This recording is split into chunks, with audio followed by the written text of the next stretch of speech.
ఏంది ఇంత లేటు? తాలింపు చేద్దామన్నాను కదా, చూడు ఆయిల్ పోసుకొని ఉంచుకున్నా. జనం ఎక్కువ ఉన్నాయి, నువ్వు తయారు చేస్తావు. ఎందుకు తెమ్మన్నావు తాలింపు గింజలు? తొందరగా కావాలని, ఇప్పుడు చేయలేను కదా అని చెప్పి తెమ్మన్నాను. సరే చూసుకో. ఎక్స్ తెచ్చావా? స్టవ్ మీద పెట్టాలి. ఇది తాలింపు గింజలు దీంట్లో మాత్రం జీలకర్ర ఉండదు.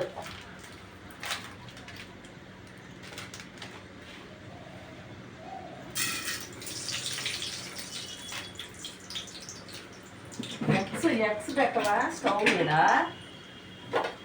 గిన్నె తీసుకొని ఇప్పుడు దీంట్లో కూడా జీలకర్ర లేదు. ఎప్పుడు తయారు చేసుకుంటావు కాబట్టి. హాయ్ అండి, నేనైతే గుడ్లు కూర చేయబోతున్నానండి. అందుకే ఈ హడావుడి. పోతే ఇదిగోండి తాలింపు గింజలు వేసేసాను. తర్వాత ఉల్లిపాయలు వేస్తున్నాను. ఉల్లిపాయ పచ్చిమిరపకాయలు వేస్తున్నానండి. చూడండి, నా చేతిలో లైటర్ మర్చిపోయాను. నా చేతిలోనే ఉంది, అది మాత్రం పట్టుకొనే తిరుగుతున్నాను. చూడండి,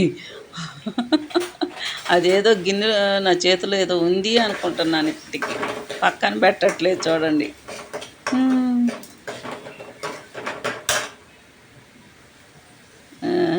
అదిగో అది పక్కన వెలిగించడానికి పట్టుకొనే ఉన్నాను.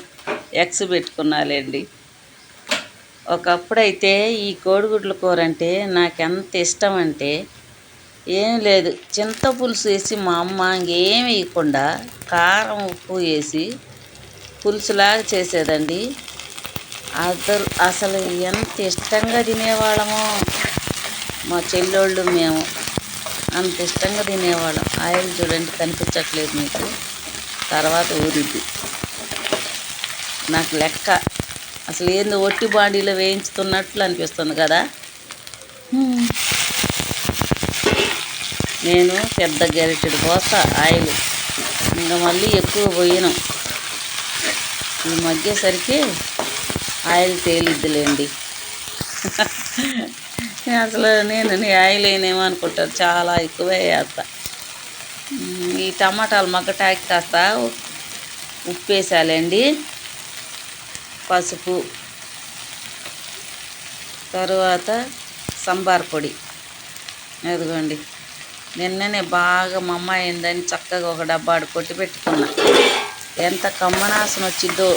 మీరు ఇది వేసుకుంటే చాలండి, ఇంకేమైనక్కర్లా.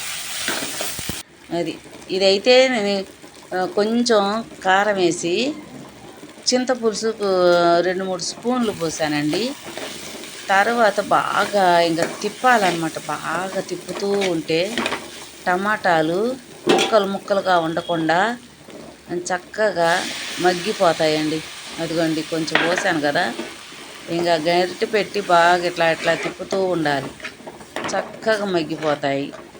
మగ్గిపోయినాక నేను వాటర్ పోసేది నిలువుగా తీసానండి ఫోను, అందువల్ల అది నేను దీంట్లో యాడ్ చేయలేదు. నీళ్ళు పోసాను. ఇది బాగా చూడండి, అటు తిప్పుతూ ఉంటే చక్కగా గ్రేవీ వచ్చేసి గుజ్జుగా అయిపోయిద్ది. ముక్కలు కనిపించవు, టమాటా ముక్కలు. ఇప్పుడు గినక బాగా తిప్పి ఉడికిపోయిద్ది కదా. తర్వాత నీళ్ళు పోసానండి, అది మీకు చూపించలేదు. ఇది కొంచెంసేపు నాకు నీళ్ళు పోస్తానమాట. అదేం చేశానంటే నేను అడ్డంగా తీయకుండా నిలువుగా తీసాను, అందువల్ల చాలా మధ్యలో హెల్తీగా అనిపించింది. అందుకే అది మిస్ చేసేసా. ఇదిగోండి, ఎగ్స్ ఉడుకుతున్నాయి. అంత ఇష్టం అండి గుడ్లు అంటే. ఇప్పుడు పెద్దగా ఇష్టం లేదు. రోజు మాకు ఎగ్స్ ఉండాల్సిందే. మా పిల్లలు, చిన్నపిల్లల దగ్గర నుంచి ఈయనకి ఏ కూర లేకపోయినా చాలు, ఎగ్స్ మాత్రం ఉండాల్సిందే. ఆమ్లెట్ అయినా వేయించుకొని ఉల్లిగడ్డ కారం చేయించుకొని చక్కగా తినేసేవారు. ఎగ్స్ అంటే ఆయనకు బాగా ఇష్టం. మటన్ ఒకటి, చికెన్ పెద్దగా తినరులేండి. ఇంకా చూడండి, మా ఇద్దరికే అయినా 6 ఎగ్స్ ఉడకబెట్టారు స్టవ్ మీద. చూసారా? ఓకేనా? నేను 5th చదివేటప్పుడు 3 గుడ్లు వచ్చి ₹1 అండి. నాకే ఇప్పుడు తలుచుకుంటే ఎంత ఆశ్చర్యం వేసిద్దో. మా అమ్మ రూపాయి ఇచ్చి గుడ్లు తీసుకురా పొమ్మ అనేది. కొట్టు దగ్గరికి వెళ్ళి ఎంత చక్కగా 3 గుడ్లు ఇచ్చేవారు. ఇదొక్కటి గుర్తు. మళ్ళీ సినిమా హాల్లో అయితే నేలైతే 55 పైసలు, బెంచి అయితేనేమి 30. ఇంక పైన ఏమో నాకైతే తెలీదు. మేమైతే నేల కానీ బెంచి కానీ వెళ్ళేవాళ్ళం పిల్లలం. సెలవులు అప్పుడు పిల్లలకి అందరం డబ్బులు తీసుకొని అందరమే అలా చేసేవాళ్ళం. అవి గుర్తుకొచ్చేస్తాయి నాకైతే. ఇంత చిక్కగా కూడా చేయదు మా అమ్మ, కొంచెం పులుసుగానే ఉంచిద్ది. అందరికి ఒక్కొక్క గుడ్డేసి పులుసు వేసేది.